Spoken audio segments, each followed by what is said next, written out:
आप उनके दिमाग में क्या भरते हैं कि देखो मुसलमानों पे अत्याचार हो गया। बचपन से ही आप उन्हें यही सिखा रहे हैं अभी कि मुसलमान हम सिर्फ मुस्लिम हैं। भारतीय मुस्लिम नहीं सिखाते हैं मदरसे में भी कि हम भारतीय मुसलमान हैं, सिखाते हैं हम मुसलमान हैं, हिंदू हमारा दुश्मन है, इनसे दूर रहना है, इनकी रोटी नहीं खानी, ये प्रसाद देंगे तो नहीं खाना, इनके मंदिर में नहीं जाना।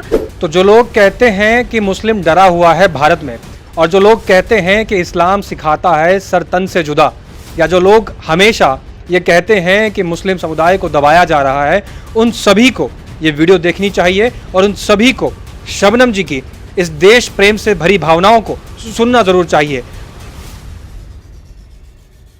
नमस्कार, द न्यूज़ 15 देख रहे हैं आप। मैं हूं आपके साथ पुलकित शुक्ला और फ्रेम में हमारे साथ मौजूद हैं एक्टिविस्ट शबनम खान।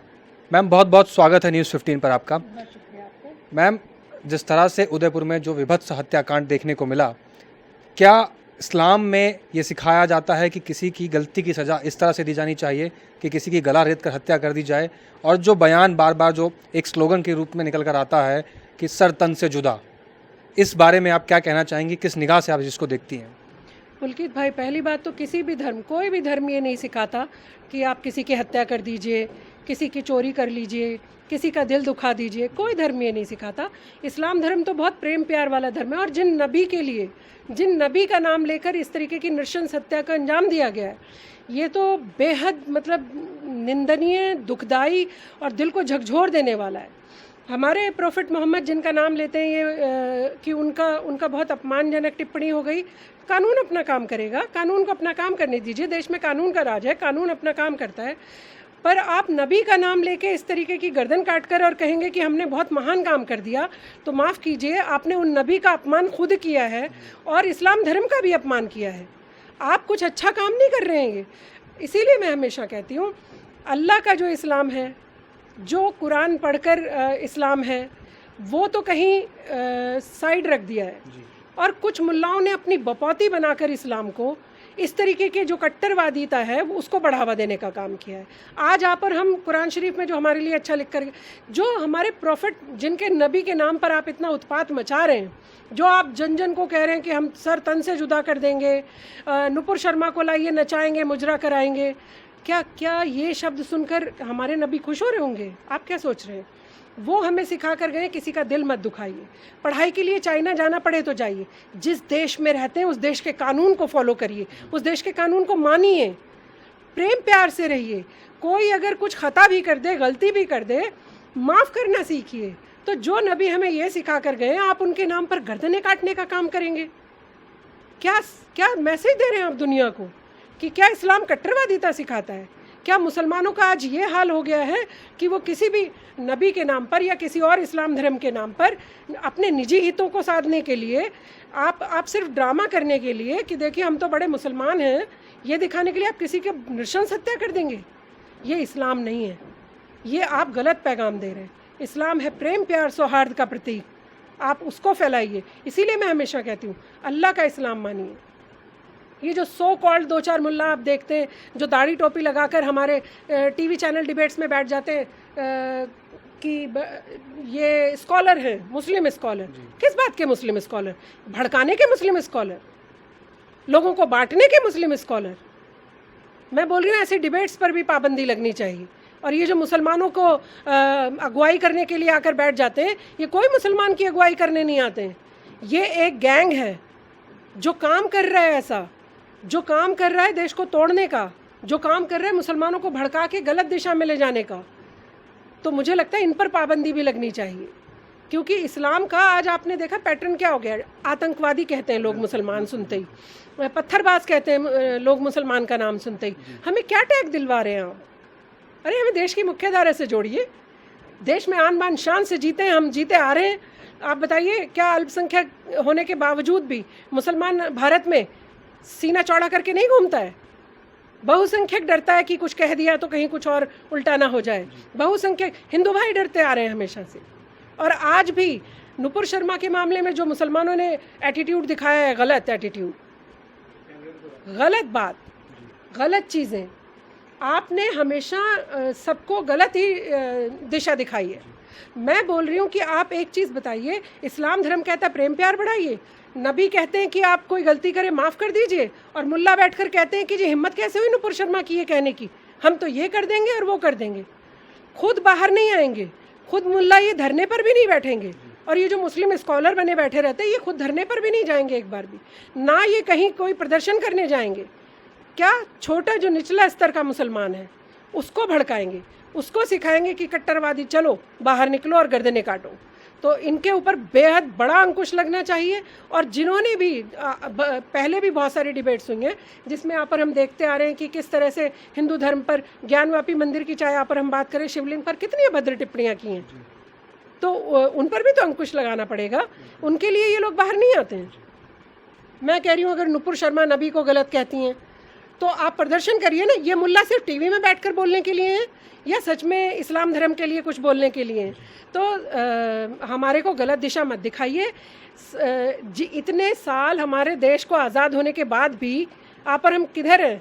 सच्चर कमेटी की रिपोर्ट कहती है हम दलितों से भी पिछड़े हुए। तो क्या इतना सुनने के बाद, पंचर वाला सुनने के बाद, आतंकवादी का टैग लेने के बाद, पत्थरबाज का टैग लेने के बाद भी आप नहीं सुधर रहे? फिर भी आप शिक्षा नहीं ले रहे हैं कि ये हमें गलत दिशा दिखा रहे हैं, ये मुसलमानों को अपमानित करने का काम करा रहे हैं, ये सिर्फ हमारी वोट बैंक लेना चाहते हैं, ये सिर्फ हमारी वोट की राजनीति करते हैं। बाकी मुसलमानों को आगे बढ़ाने से इनका कोई लेना देना नहीं है, शिक्षित करने से इनका कोई लेना देना नहीं है, आप बेरोज़गार हैं उससे इनका कोई लेना देना नहीं है। मुसलमानों का शोषण कैसे किया जाए बस, और वोट कैसे बटोरी जाए, ये है इनका काम। शबनम जी, नुपुर शर्मा का बयान आया, उसके बाद जिस तरह से पूरे देश में जो माहौल बना, आपने देखा होगा कि नुपुर शर्मा का पुतला बना के सड़क के बीचों बीच टांग दिया गया। एक महिला होने के नाते जिस तरह से कहा जाता है कि भारत के अंदर महिलाओं को देवी के रूप में पूजा जाता है, तो अगर महिलाओं को देवी के रूप में पूजा जाता है, वहीं पर भारत में एक ऐसा समाज है, ऐसा तबका है जो इस तरह से उनका पुतला बना के टांग रहा है, और इस तरह से उनको जो धमकियाँ मिली और उसके बाद जिस तरह से माहौल हुआ, और एक नुपुर शर्मा के बयान की वजह से और उनको समर्थन देने की वजह से किसी का गला रेत देना, और उनके इस तरह से अगर आप वो वीडियो देखें तो देखा नहीं जाएगा, इतनी डरावनी तस्वीर है। अब उस वीडियो को न जाने कितने लोगों ने देखा होगा, क्या मैसेज उन लोगों में गया, और इस तरह जो माहौल बनाया गया, इनके पीछे कौन लोग जिम्मेदार हैं? ज़रूर कहीं ना कहीं इन लोगों को किसी ने मोटिवेट किया है, या किसी न किसी का इसके पीछे ज़रूर हाथ है। बिना किसी के समर्थन के इतनी बड़ी जो घटनाएं नहीं घट सकती। मैं इसीलिए बोलती हूँ कि एक तो हमें दिखाई दे रहा है अपराधी, एक अपराधी को हम देख पा रहे हैं जिसने गला काटा, एक अपराधी जो गला कटवाने के पीछे है, जिसने उनको प्रेरित किया, जिसने उनको प्रेरणा दी और ये सिखाया कि जाके गला काट दीजिए। उनके दिमाग में इतना सब भर दिया गया कि उन्होंने बड़ी हिम्मत के साथ और हंसते मुस्कुराते हुए काट दिया। जो आप और हम वीडियो देखने की तो छोड़िए, जैसे ही वो मुझे कन्हैया भाई का शक्ल याद आती है कि नाप ले रहे हैं इतने प्यार से, उनको पता भी नहीं सपने में कि इस तरीके की चीज़ करने आए ये लोग। वो तो अपने भाई की तरह नाप ले रहे हैं, और प्यार से नाप लेते लेते उन्होंने इतना बड़ा अपना छुरा निकाल के उनकी गर्दन काट दी, और 13 घाव दिए उनको, उनके शरीर पर 13 घाव पाए गए। तो मैं बोल रही हूँ कि न सिर्फ ऐसे अपराधी जिन्हें आपने पकड़ लिया है, और ना सिर्फ ऐसे लोग जो सिर्फ उकसा रहे, उकसाने वाले के पीछे कौन काम कर रहा है वो भी तो आपको जांच पड़ताल करनी पड़ेगी ना। उनके ऊपर शिकंजा कसना बेहद ज़रूरी है। जैसे मैं कहती हूँ कि भीतरी आतंकवादियों को घेरना ज़्यादा ज़रूरी है, जो हमारे देश में भीतर रह के आतंकवाद फैलाते हैं, बशर्ते कि जो बाहरी, देखिए बाहरी वालों से तो हमारी सेना निपट लेती है, लेकिन ये जो हमारे भीतर घात करने वाले लोग हैं इन पर भी शिकंजा कसना पड़ेगा। और इस्लाम धर्म का आज एक अलग तरीके का जो इन्होंने वो तैयार कर दिया है, परसेप्शन जैसा लोग ले रहे हैं, जैसा अब इसके बाद क्या आप सोच रहे हैं कि मुसलमानों के प्रति किसी के मन में दया भाव रहेगा? क्या आप सोच रहे हैं कि कोई ये सोचेगा कि मुस्लिम मेरा भाई है? क्या वो जो बाहें हिंदू भाई फैलाया करते थे प्रेम प्यार से, आओ गले लग जाओ, ईद पे भी गले लगे, दिवाली पे भी गले मिले, क्या आज हिंदू भाई के मन में ये डर नहीं होगा कि मैं तो गले लगाऊंगा, पीछे से कहीं ये वार ना कर दे मेरे ऊपर? तो ये एक बहुत ख़तरनाक मैसेज है। ये मुसलमानों के लिए भी ख़तरनाक है, और हिंदू भाई जो इसको देखकर सीखेंगे आगे, वो प्रेम प्यार मुझे नहीं लगता कि भविष्य में किसी मुस्लिम के साथ, चाहे कितने भी रोटी तोड़ प्रेम प्यार था किसी के साथ, वो उतना प्रेम प्यार अब नहीं रह पाएगा। क्योंकि ये तो भारत देश है जो हिंदू भाई इतनी शांति से फिर भी सब चीज़ों को संभाल लेते हैं, और आप और हम फिर प्यार की गंगा बहा लेते हैं।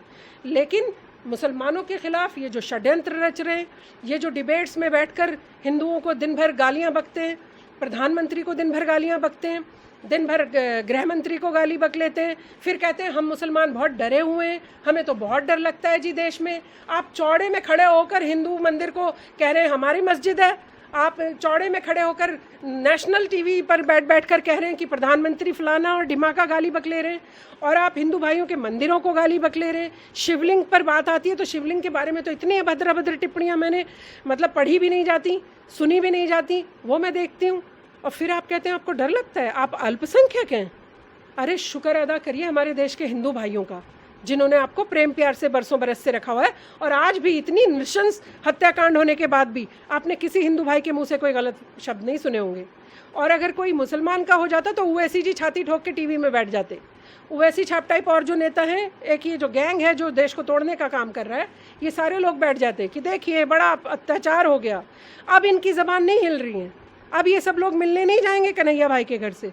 और मैं कांग्रेस पार्टी की प्रियंका दीदी से भी पूछना चाहती हूँ, प्रियंका दीदी उत्तर प्रदेश में कुछ भी होता है सीधा पहुँच जाती हैं, और हम तो स्कूटी पे भी पहुँच जाते हैं, हम तो बाइक पे भी बैठकर पहुँच जाते हैं, लेकिन हम किसी दुखी पीड़ित का वो नहीं छोड़ते, हम वहाँ पहुँच जाते हैं। मैं बोल रही हूँ आप ये दुखी पीड़ित नहीं दिख रहा है आपको, राजस्थान का दुखी पीड़ित? तो क्या राहुल भैया और वो जाएंगे वहाँ पर?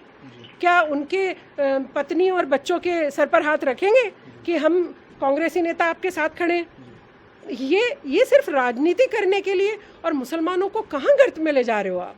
आपने क्या था, मुसलमान क्या बना दिया है? सिर्फ अपनी वोट बैंक की राजनीति के लिए। मैं तो मुसलमानों को कह रही हूँ जागरूक होइए, जागरूक होइए, इनके चंगुल से निकलिए, इन मुल्लाओं के चंगुल से निकलिए जो आपको उल्टा सीधा पहाड़ा पढ़ पढ़ के और कुछ और बताते, खुद ऐश करते हैं। मैंने देखा कि खुद तो जिन पंडितों से नफरत बताते हैं उनके साथ मिलकर एक गेम खेल रहे थे। आप सब कुछ करते हैं और बाकी सबको बांटने का काम करते हैं। तो इन सब पे अंकुश लगना चाहिए, इनको कड़ी से कड़ी सज़ा मिलनी चाहिए। और ये जो नृशंस हत्याकांड हुआ है, इसके मामले में तो मैं आपके माध्यम से सरकार से कहना चाहती हूँ, पीछे तक जांच होनी चाहिए। नेट पर भी बहुत सारी चीज़ें हम देख रहे हैं जो परोसी जा रही हैं, जो सर तन से जुदा वाला एग्जाम्पल आप और हम देते हैं। ये सर तन से जुदा, अरे सब कह रहे 56 कंट्री के जागते ही देश मोदी जी की इंसल्ट हो गई। 56 देशों को आपने बताया क्या कि नुपुर शर्मा ने ये कह दिया? आप उनको पूरी क्लिप दिखाइए, पूरी क्लिप दिखाइए। पहले रहमानी एंड कंपनी कुछ कह रहे थे जी, बिल्कुल। उनके जवाब में नुपुर ने कहा कि आप हमारे धर्म को ऐसे कहते रहेंगे, और अगर मैंने आपके धर्म को ये कह दिया तो? तब उन्होंने, जब नुपुर ने जवाब दिया तो आप वो तो सारे लेके बैठ गए। वो रहमानी एंड कंपनी, शोएब जमाई एंड कंपनी, जो दिन भर बैठकर मुसलमानों को वहाँ से, आप उनके शब्द नहीं समझ पाते, लेकिन जो निचले स्तर तक का मुसलमान है वो उनके शब्द समझता है। वो शब्द यही होते हैं जो आपने और हमने उदयपुर में देखा, ये उसी का अंजाम है। इन पर भी कड़ा अंकुश लगना चाहिए। मैम, आपने कहा कि पूरा वीडियो नहीं दिखाया गया। इस नुपुर शर्मा के इस वीडियो को सामने लेकर और उसको वायरल करने में मोहम्मद ज़ुबैर का नाम सामने आ रहा है। ऑल्ट न्यूज़ के संस्थापक हैं और फैक्ट चेकर के नाम से जाने जाते हैं। दिल्ली पुलिस ने उनको गिरफ्तार भी किया है। तो मोहम्मद ज़ुबैर की गिरफ्तारी पर और जिस तरह से उन्होंने इस वीडियो को हाईलाइट करके लोगों के अंदर एक भ्रम फैलाया और नुपुर शर्मा के खिलाफ इतने सारे ट्रेंड चले, इतनी धमकियां मिली उनको, जिस वजह से उनको अपना मोबाइल नंबर, अपना एड्रेस तक छुपाना पड़ा। और अगर उनको सिक्योरिटी नहीं मिलती तो हो सकता है उनकी जान भी जा सकती थी। कल को जिसका गला कटा है कन्हैया लाल का, क्या पता आज उनके गले की जगह हो सकता है नुपुर शर्मा का भी ये उनके साथ ये घटना हो सकती थी। तो मोहम्मद ज़ुबैर को जो ये वीडियो सामने लेके आया, उनको आप किस तरह से देखती हैं? और दिल्ली पुलिस ने उनको गिरफ्तार किया, उनकी गिरफ्तारी पर आप क्या कहना चाहेंगे? देखिए, मोहम्मद ज़ुबैर हो या कोई और हो, अजीत अंजुम जी को भी देखती हूँ मैं हमेशा।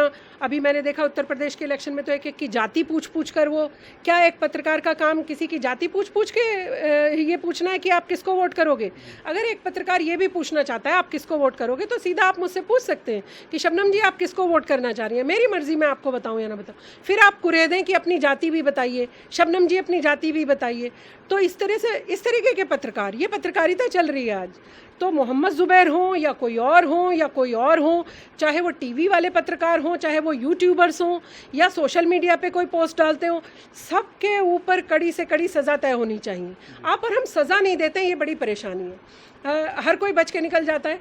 आज ज़ुबैर पे शिकंजा कसा है तो 4-5 चंगू मंगू टाइप जो थे उनके साथी, वो बिलबिलाने लगे कि नाजायज़ पकड़ लिया जी, अरे उनको तो झूठा पकड़ लिया जी। कानून अपना काम करता है। आप देश में अराजकता फैलाने का काम करेंगे, आप देश को बंटवाने का काम करेंगे या बांटने का काम करेंगे तो पुलिस आपको अरेस्ट करेगी।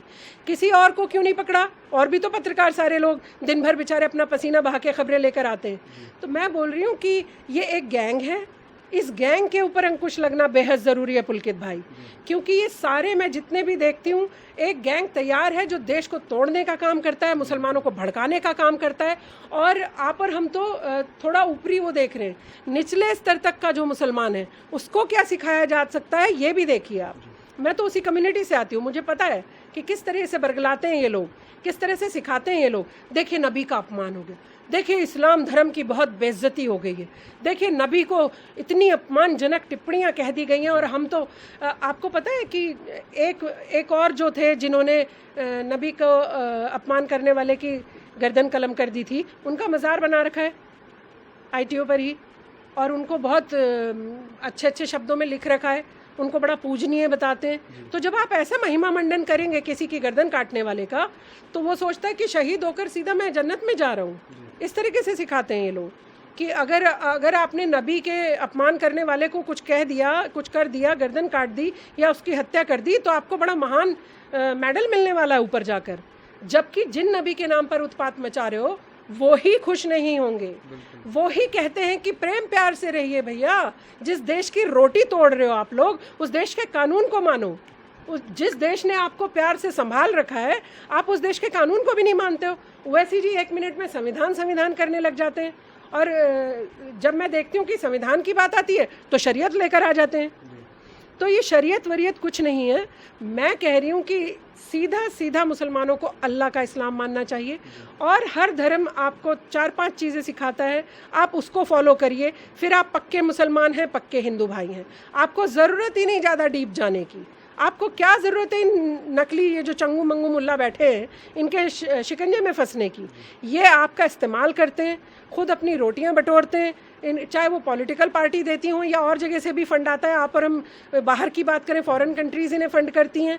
क्या हमारे हर हर महादेव के नारे को अगर कोई फॉरेन कंट्री में, किसी मुस्लिम इस्लामिक कंट्री में कुछ गलत लिख दे, वो फांसी देंगे उसको? नहीं देंगे, खुश हो जाएंगे, बड़ा अच्छा हुआ आपने हिंदू धर्म का अपमान किया।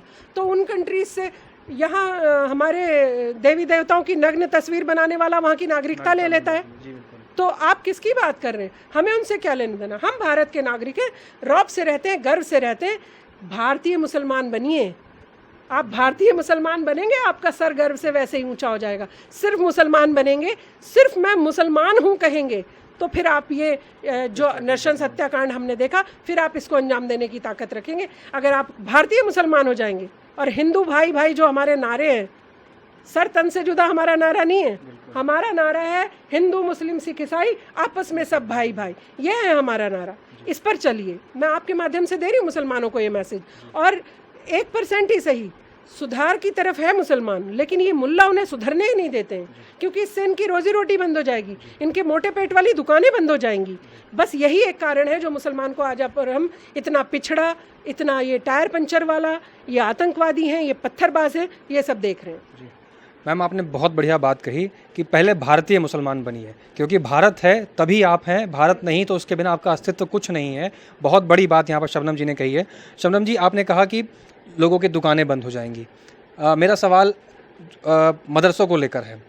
आपको लगता है कि मदरसों में भी जिस तरह जो बच्चे पढ़ रहे हैं उनको भी किस तरह से भड़काया जाता है? क्या आपको लगता है कि मदरसों में भी बच्चों को गलत शिक्षा दी जा रही है? क्या मदरसे जिस लिए खोले गए थे वो अपनी सही दिशा में चल रहे हैं, अपने सही मोटिव पे काम कर रहे हैं? क्या मदरसों पर सवाल निशान खड़ा नहीं हो रहा है? देखिए, मैं बोल रही हूँ कि मदरसे खोले हैं और शिक्षित करना चाहते हैं, कुरान शरीफ पढ़ाना चाहते हैं। सरकार आपको कह रही है कंप्यूटर भी रखिए, सरकार आपको कह रही है हिंदी इंग्लिश भी पढ़ाइए, तो आप वैसा वाला आधुनिक मदरसा बनाइए ना।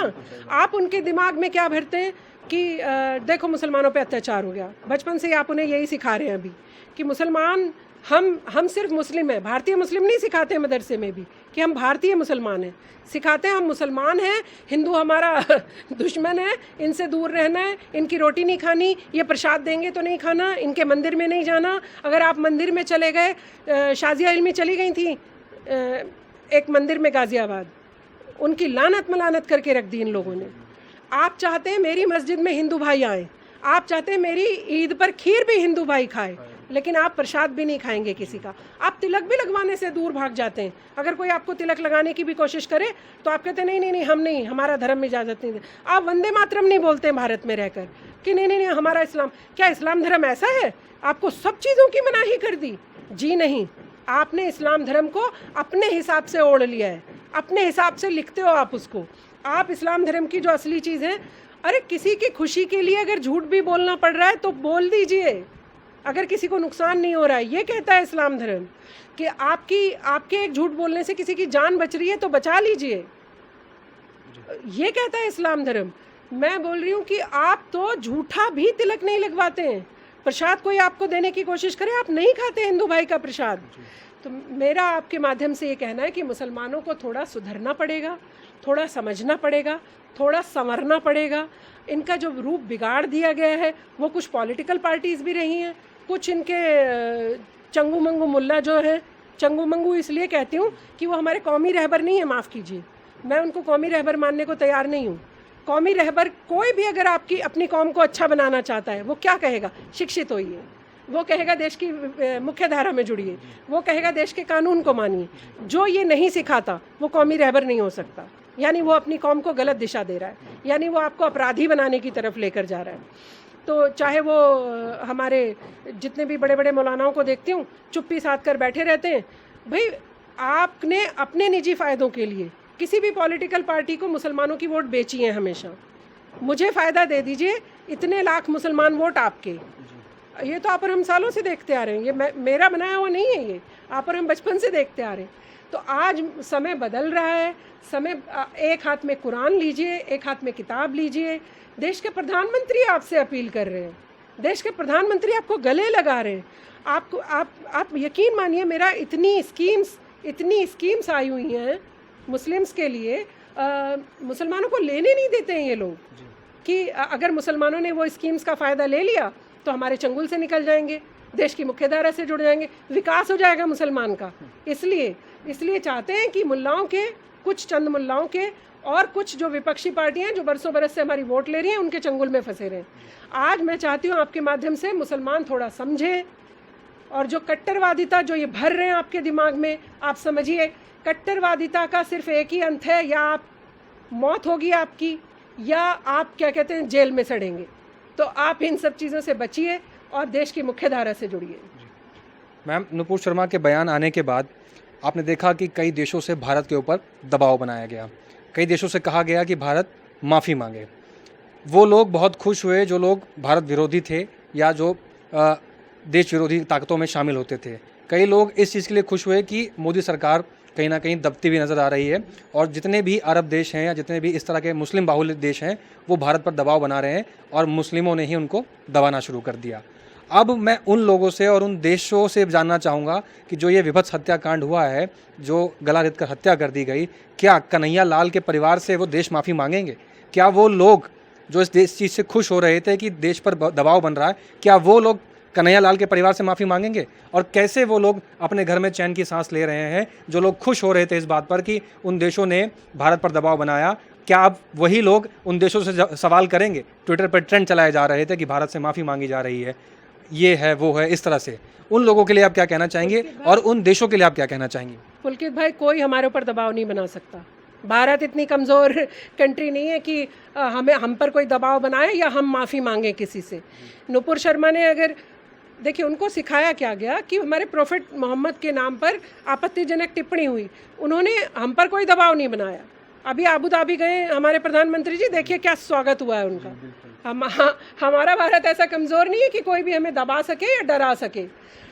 मैं बोल रही हूँ कि जो मुस्लिम कंट्रीज़ हैं उनको जितना बताया गया उन्होंने इस हिसाब से कहा कि प्रोफेट मोहम्मद की आपत्तिजनक टिप्पणी नहीं होनी चाहिए, उनका इतना ही कहना भर था। और नुपुर शर्मा पर बीजेपी ने एक्शन लिया और उनको बाहर का रास्ता दिखाया। अब आगे जो कानून कहेगा वो काम होगा। आज यहाँ पर हम ये जो जिनके ऊपर ये उछल रहे थे कि मुस्लिम कंट्रीज़ ने बड़ा दबाव बना दिया, मुस्लिम कंट्रीज़ को चाहिए कि ऐसे नृशंस हत्याकांड पर एक बयान जारी करें कि मुसलमानों, अगर आपत्तिजनक कोई टिप्पणी होती है नबी पर तो हम आपत्ति जताते हैं अपनी, लेकिन अगर आप ये सब करोगे तो हमारी कंट्री में आपको कदम भी नहीं रखने दिया जाएगा। और आपको याद होगा कुवैत में धरना प्रदर्शन कर रहे थे, बाहर का रास्ता दिखा दिया गया उनको 2 मिनट में। फॉरेन कंट्री नहीं सहती हैं ये सब। ये ख्याली पुलाव जो बना रहे थे ना कि हमारे साथ तो मुस्लिम कंट्री आ गई, हमारे साथ तो मुसलमान कंट्री आपको 1 सेकंड भी बर्दाश्त नहीं करेंगी। मुसलमान कंट्री आपको बाहर का रास्ता भी दिखाएंगी, और ये जो रोजी रोटी तोड़ने वहाँ गए हुए हो ना, वहाँ के लायक भी नहीं रहोगे, भारत के लायक तो रहोगे ही नहीं। तो समझो और सीखो। सीखने से कभी कोई छोटा नहीं हो जाता, हमेशा सीखना चाहिए। गलती की है तो भी सीख सकते हैं, गलती की है माफ़ी मांगिए। सब लोग कहिए हमारा भारत है, हम सब लोग प्रेम प्यार से रहते आए हैं, रहते रहेंगे। सालों साल आपने हिंदू भाइयों को क्या क्या कहा, एक उफ तक नहीं की हिंदू भाइयों ने। पहले सरकारें क्या करती थी, देखिए आज जो मुसलमान को आप इतना बड़े रूप में देख रहे हैं ना, जो हत्या करके भी मुस्कुराता हुआ वीडियो बना रहा है, पहले कोई मुसलमान गलती करता था तो किसी न किसी नेता का फ़ोन आकर उसे छुड़ा दिया जाता था। ये छोटे अपराध के लिए जो आपने छुड़ाया, तो आज वो इतने खतरनाक कट्टर बन गए। मैं हमेशा कहती हूँ जो घूर रहा होता है व्यक्ति किसी लड़की को, उसे बलात्कार तक जाने ही मत दो, घूरने पर ही सज़ा दे दो ताकि वो बलात्कार की सोच भी ना पाए। यही है, आपने अपराधियों को छुड़वाया, आज वो हत्यारे बनकर उभर रहे हैं। और जो इनके पीछे एक नेटवर्क काम कर रहा है, मैं बार बार आपके माध्यम से सरकार से अपील कर रही हूँ, जो इनके पीछे एक बड़ा नेटवर्क काम कर रहा है, उसकी खोज करके उस पर पाबंदी लगाइए। उनको जेल भेजना बहुत ज़रूरी है, उन पे अंकुश लगाना बेहद ज़रूरी है, वरना इस तरीके के लोग कुछ भी करते रहेंगे और सिखाते रहेंगे और ख़ुद अपने पेट मोटे करके रोटियां तोड़ते रहेंगे हमारे देश की। हमारे देश में रहेंगे, कानून को भी नहीं मानेंगे, दिन रात लोगों से अराजकता फैलवाएंगे। शाहीन बाग इसका बड़ा उदाहरण है। शाहीन बाग में आपने और हमने देखा, सड़कें घेर कर बैठ गए, इनको कोई परवाह ही नहीं है किसी की भी, और किसी बात में ये संविधान करने लग जाते हैं। तो मैं बोल रही हूँ, वही संविधान आपको रास्ता रोकने को भी मना करता है। हत्या कर कर आपको फांसी की सज़ा हो, मैं तो बोल रही हूँ फांसी भी ऐसे नहीं होनी चाहिए पुलकित भाई कि हो गई पता ना चले। इनको इसी तरह से सबके सामने लाइव फांसी होनी चाहिए ताकि बड़ी नज़ीर पेश हो। जब से वो 4 को फांसी हुई है ना, निर्भया कांड के हत्यारों को, तब से थोड़ी नज़ीर पेश हुई है, लोगों को समझ आया है कि बलात्कार करके आप बच नहीं सकते।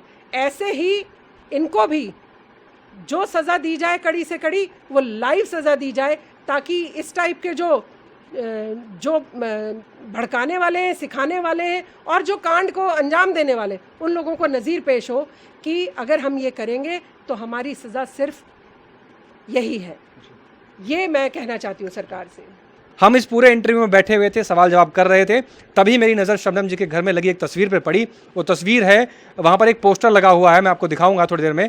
वहाँ पर उस फोटो में राम जी बने हुए हैं और साथ ही में एक यहाँ पर भी तस्वीर लगी हुई है जिसमें कुरान की मेरे ख्याल से आयतें लिखी हुई हैं। जी मैम, ये अगर मैं सही कह रहा हूँ तो आपको समझना चाहिए कि इस तरह से भी लोग हमारे देश में रह रहे हैं जो बिल्कुल बराबर का हिस्सेदारी अपनी देश प्रेम भावनाओं में और देश को आगे बढ़ाने में लगा रहे हैं। तो आपको इस वीडियो से सीख लेना चाहिए और शबनम जी की बातों से सीखना चाहिए कि किस तरह से देश में हम अपना योगदान दे सकते हैं, देश के विकास में योगदान दे सकते हैं, ना कि देश को तोड़ने में। जो लोग इन ताकतों में शामिल होते हैं, उनके मुंह पर शबनम जी ने एक बड़ा तमाचा मारा है। अब वो तमाचा उनके सर पर किस तरह से लगता है और कितना सुधरते हैं वो लोग, वो वक्त ही बताएगा। कैसी लगी हमारी आपको ये रिपोर्ट, कमेंट्स करके ज़रूर बताइए। शबनम जी बहुत बहुत धन्यवाद हमारे साथ समय देने के लिए। पुलकित भाई, आपका बहुत बहुत शुक्रिया।